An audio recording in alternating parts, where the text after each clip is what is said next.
बिस्मिल्लाहिर्रहमानिर्रहीम। मेहताब हैदर एक नए एपिसोड के साथ आपकी खिदमत में हाजिर है।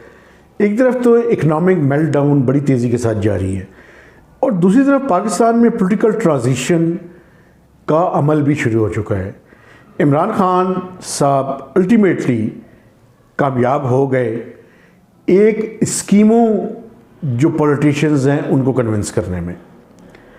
उन्होंने काफ़ी अपने गुर दिखाने की कोशिश की, लेकिन अल्टीमेटली एक समरी मूव हुई और पंजाब असम्बली स्टैंड्स डिसॉल्व्ड।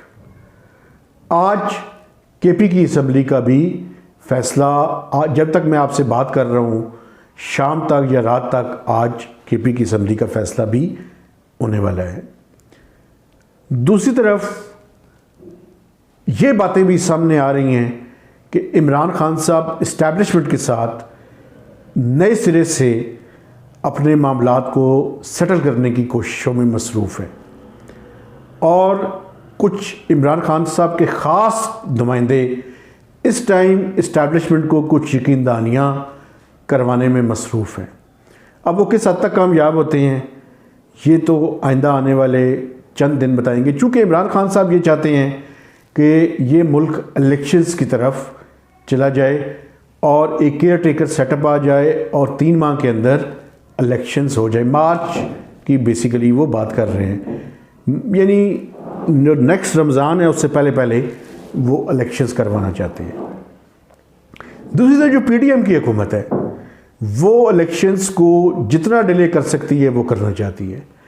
एक तो मार्च में वो चाहते हैं कि एक पॉपुलेशन सेंसस की एक्सरसाइज को मुकम्मल किया जाए और पॉपुलेशन सेंसस की अगर फील्ड फॉर्मेशन का काम पूरा मार्च के दौरान कंप्लीट हो जाता है तो अप्रैल के आखिर में या मई के शुरू में जो डिलिमिटेशन का काम है वो कहते हैं कि हम अपना data election commission of Pakistan को दे देंगे।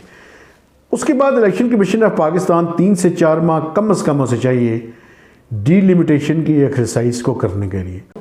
ये पीडीएम का एक टाइम फ्रेम है जिसके तहत वो चल रहे हैं। फिर उसके बाद वो ये भी ख्वाहिश रखते हैं कि असम्बली से एक इमरजेंसी की सूरत में वो एक एक्सटेंशन लें। मेरे ख्याल में कॉन्स्टिट्यूशन के अंदर 1 साल की गुंजाइश मौजूद है, वो मैक्सिमम जितनी ले सकते हैं वो लेने की एक प्लान और कोशिश करना चाहते हैं। लेकिन दूसरी तरफ अगर आप देखें तो अगर केपी और पंजाब की असम्बली ख़त्म हो जाती है, और पंजाब का मतलब 50% पाकिस्तान है, ओवर 50% बल्कि, तो क्या ये मुमकिन है कि पंजाब में दोबारा से इलेक्शन हो जाएं या केपी में इलेक्शंस हो जाएं और नेशनल असम्बलीज़ के इलेक्शन बाद में हों? ये एक सवालिया निशान है और ये डिपेंड करेगा इस बात के ऊपर कि किस हद तक इस्टेब्लिशमेंट और इमरान खान साहब एक दूसरे के करीब आते हैं और एक दूसरे के साथ सेटलमेंट करके वो चीज़ों को आगे लेके जाना चाहते हैं। दूसरी तरफ पीएमएलएन जो प्लानिंग कर रही है वो ये है कि मरियम नवाज़ साहिबा जल्द ही वापस पाकिस्तान आना चाहती हैं और उसके बाद पीएमएलएन की ख्वाहिश ये है, उनके लीडर्स की जो ख्वाहिश है वो ये है कि मियाँ नवाज़ शरीफ साहब भी पाकिस्तान तशरीफ़ लेकर आए ताकि एक इक्विटेबल तरीके से मुकाबला हो, कांटे का मुकाबला हो। पीटीआई और पाकिस्तान मुस्लिम लीग नवाज़ आमने सामने ख़ासकर पंजाब के अंदर जो है वो इलेक्शन लड़ सकें। तो एक बड़ी ही फ्लूइड इंटरेस्टिंग फेज़ के अंदर अब हम दाखिल हुआ चाहते हैं। अब देखते ये हैं कि इस्टेब्लिशमेंट अपना वज़न किस पलड़े में डालती है। इस्टेब्लिशमेंट का मौक़िफ़ ये है कि वो गैर जानबदार हैं। मेरा ख्याल ये नहीं है, अल्टीमेटली उन्हें किसी न किसी पलड़े में अपना वज़न डालना पड़ेगा।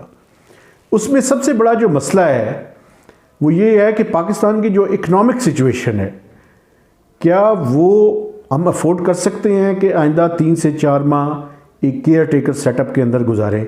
मेरे ख्याल में ये उसी टाइम मुमकिन है कि 3 से 4 बिलियन डॉलर्स डिपॉजिट्स की सूरत में पाकिस्तान के जो इस टाइम गिरते हुए रिज़र्व्स हैं उनको सहारा देने के लिए हम मैनेज कर लें अपने दोस्तों के ज़रिए और IMF के प्रोग्राम को कंप्लीट करें, ताकि ये जो ट्रांजिशन का पीरियड है ये गुजर जाए और उसके बाद जो आने वाली हुकूमत है वो IMF के साथ निगोशिएट करे।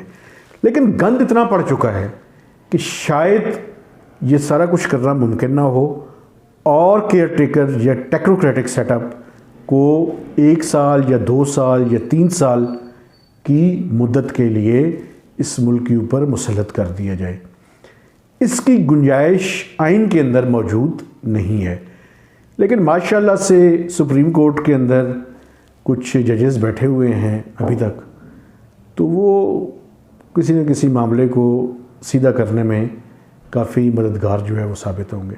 लेकिन एक इंटरेस्टिंग फेज़ पॉलिटिक्स के ऊपर भी हमारे यहाँ जो है वो शुरू हो चुका है। एक और बात मैं आपके साथ करना चाहता हूँ, उससे पहले आज एक और भी इंटरेस्टिंग चीज़ हो रही है, वो हो रहा है कराची और सिंध में बल्दियाती इलेक्शंस। इन बल्दियाती इलेक्शंस खासकर कराची के अंदर काफ़ी इंटरेस्टिंग सी सूरत हाल रही, लेकिन ultimately election commission of Pakistan ने अपना फ़ैसला दिया और उन्होंने कहा जी यार सूरत में इलेक्शंस होंगे।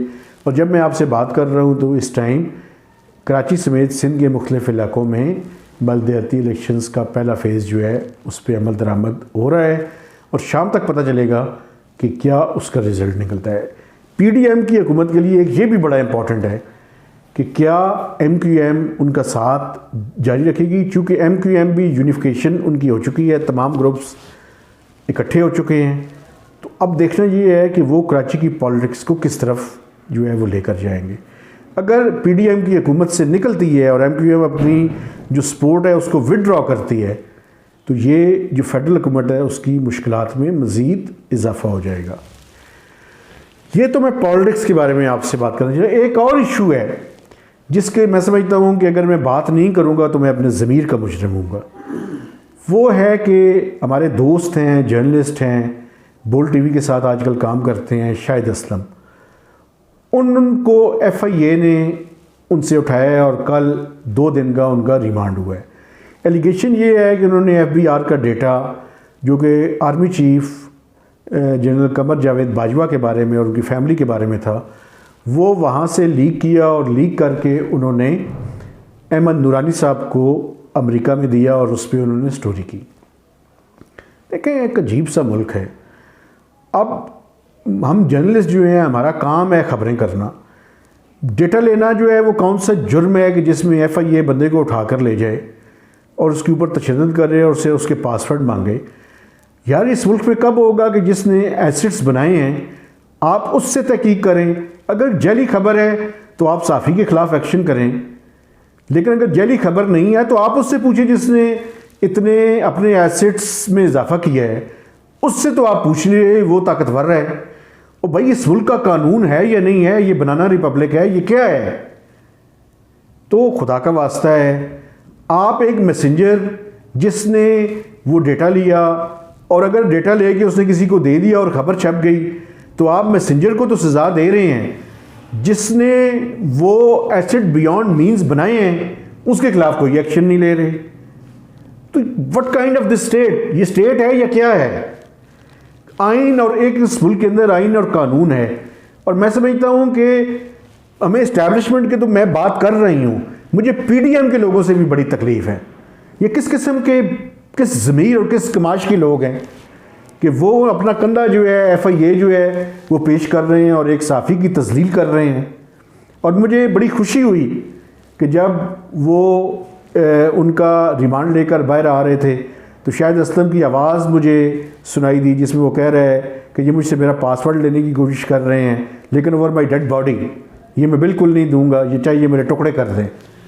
खुदा का वास्ता है, आप साफ़ियों के लिए क्यों मुश्किलात पैदा कर रहे हैं? आप उन लोगों के खिलाफ एक्शन क्यों नहीं ले जिन्होंने एसिड बियॉन्ड मीन्स बनाए हैं? या एसिड बियॉन्ड मीन्स का कानून सिर्फ पॉलिटिशियंस के लिए है या उन्हें बदनाम करने के लिए है? और जो इस मुल्क की इस्टेब्लिशमेंट और इस मुल्क के जज हैं उन पर यह कानून लागू नहीं होता। अगर कानून लागू नहीं होता तो किस तरह की ये स्टेट और किस तरह का हमारा निज़ाम अदल है और इंसाफ का निज़ाम है? तो मैं समझता हूँ, ये मैं रिक्वेस्ट करता हूँ हुकूमत से भी और जो मुक़्तदर हल्के हैं उनसे भी कि आप मैसेंजर को पेनलाइज ना करें, आप जिसने जो जुर्म किया है उसके मुताबिक उसको सज़ा दें और फौरी तौर पे शाहिद असलम को जो है वो रिहा किया जाए। वो हमारे दोस्त हैं, जर्नलिस्ट हैं और अच्छा काम करते हैं।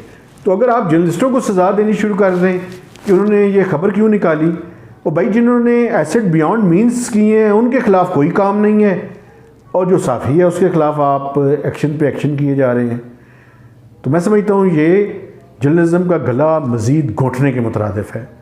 और जो ये जमहूरियत पसंद है और अपने आप को जमहूरियत कहते हैं, उनके मुंह पे भी ये कालक है और काला दबा है, और मुझे उम्मीद है कि वो ये काला दबा धोएंगे और शाहिद असलम की रिहाई के लिए इक़दाम जो है वो किए जाएंगे। तो महताब हैदर को नए वीलॉग तक इजाज़त दीजिए। खुदा हाफ़िज़।